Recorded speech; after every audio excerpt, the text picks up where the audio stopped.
Kamera bentuk kapsul seperti ini sekarang lagi tren banget ya. Termasuk untuk security kamera atau untuk spy cam juga. Sebenarnya ini di paket penjualannya dan juga di toko online-nya kamera ini digambarkan sebagai action cam. Tapi mengingat harganya yang sangat murah yaitu di kisaran 300 sampai 400 ribuan saja, yang itu artinya sama dengan harga CCTV, maka saya akan lebih condong menganggapnya sebagai security kamera saja. Kamu bisa lihat hasilnya ketika saya gunakan kamera ini sebagai kamera dashcam atau security kamera di kendaraan seperti misalkan di motor atau di mobil. Bisa kamu lihat di sini lebar layarnya sangat luas sekali. Saking lebarnya, frame kamera pun terekam video sehingga bagian-bagian sisinya terlihat menghitam seperti ada vignette. Tapi ini bukan vignette melainkan frame atau body kameranya yang ikut terekam video. Kalau kamu mau, kamu bisa crop videonya karena lebar layarnya memang sangatlah luas. Jadi rasanya jika di crop sedikit saja maka gambarnya masih akan cukup luas. Selain itu juga kamu bisa sekalian crop timestamp-nya jika mau agar di video tidak ada tampilan waktunya seperti ini. Untuk format videonya, dia menggunakan AV seperti layaknya kamera CCTV pada umumnya. Di sini saya coba bandingkan dengan kamera spy cam atau kamera security bentuk liontin yang harganya sama yaitu di rentang 300 hingga 400 ribuan. Dan perbedaannya sangatlah jauh. Kamera Tikka ini menang segalanya, baik dari kualitas gambar dan juga lebar layarnya. Kamu bisa perhatikan perbandingannya ketika saya pegang seperti ini juga. Kemudian saya pun coba bandingkan dengan kamera mini Isaac. Ini salah satu kamera yang sangat laris di pasaran, tapi ini harganya lebih rendah di kisaran 150 ribuan saja. Dan ternyata Tikka pun bisa menang telak di sini. Saya coba tes di malam hari, bisa kamu lihat ya. Tikka LA10 ini terlihat sangat superior untuk kamera mini di harga 300 hingga 400 ribuan. Yang membedakan kamera Tikka dibandingkan kedua kamera lainnya ini, di Tikka dia sudah ada layarnya. Lihat ada layarnya di sini.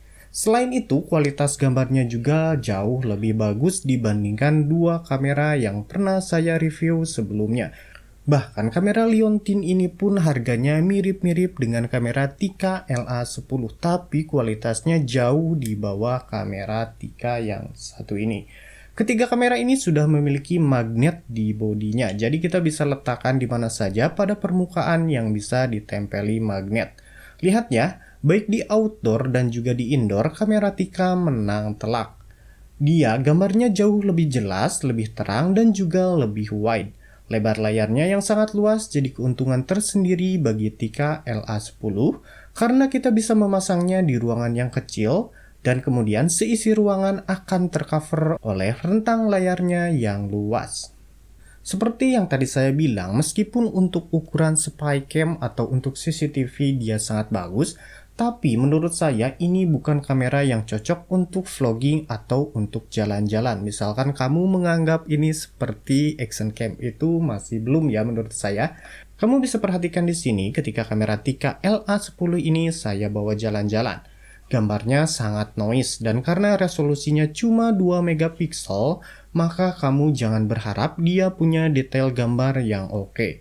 Meskipun secara resolusi dia sudah Full HD 30 fps. Di toko online resminya, Tikka mengklaim jika kamera ini sudah dilengkapi stabilizer. Dan memang sepertinya dia sudah ada stabilizernya, tapi stabilizernya bukan kualitas yang bagus. Ini mungkin akan lebih baik jika dibandingkan dengan kamera lainnya yang tanpa stabilizer sama sekali. Tapi bukan berarti stabilizer di Tikka ini bagus.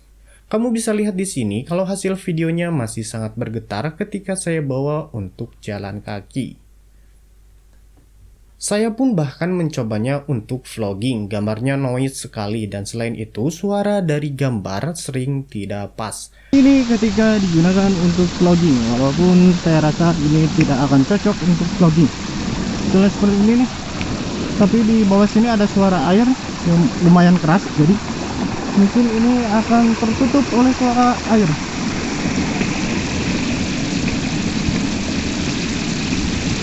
fix menurut saya ini bukanlah kamera yang cocok untuk vlogging. Dan kamu bisa lihat hasil video-videonya di sini ya. So, sekali lagi, kamera ini cuma beresolusi 2 megapiksel, jadi pasti tidak akan tajam. Namun di sini kita masih bisa melihat tulisan dengan jelas dan juga bentuk objek dengan cukup baik. Bahkan wajah saya pun masih bisa terlihat jelas. So, kalau untuk security kamera ini akan sangat cocok. Dan kalau untuk jalan-jalan, biasanya saya menyimpan kamera, termasuk kamera ini, di tali tas atau di kerah baju seperti ini. Dan kebetulan, Tika LA10 ini memberikan mounting gratis di paket penjualannya untuk dipasang di tas, di tripod, dan bahkan di stang motor. Karena di paket penjualannya pun ada pilihan untuk disertakan dengan mounting untuk di stang motor.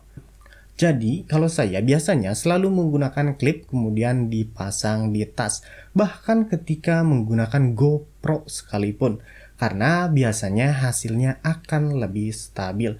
Dan ada satu catatan nih, karena kita tidak bisa set waktu di kamera secara langsung, untuk set timestamp yang ada di bawah video ini, maka kita harus menghubungkan dulu micro SD-nya ke PC atau laptop, atau kita juga bisa mencabut micro SD-nya lalu hubungkan ke smartphone. Nanti di micro SD-nya akan muncul file TXT bernama set time. Kita bisa mengatur tanggal dan juga jam di sana. So, kesimpulannya bagaimana?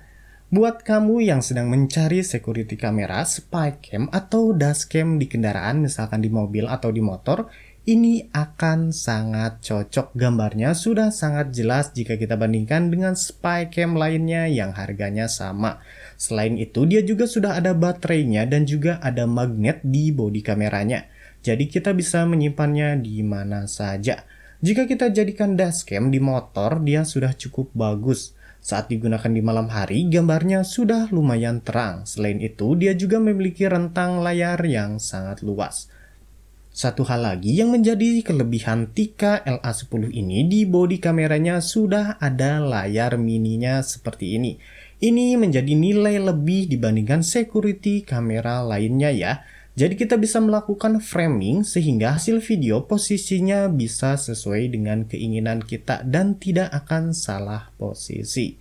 Sehingga angle-nya tidak akan salah. Kalau untuk dijadikan action cam rasanya belum cocok ya.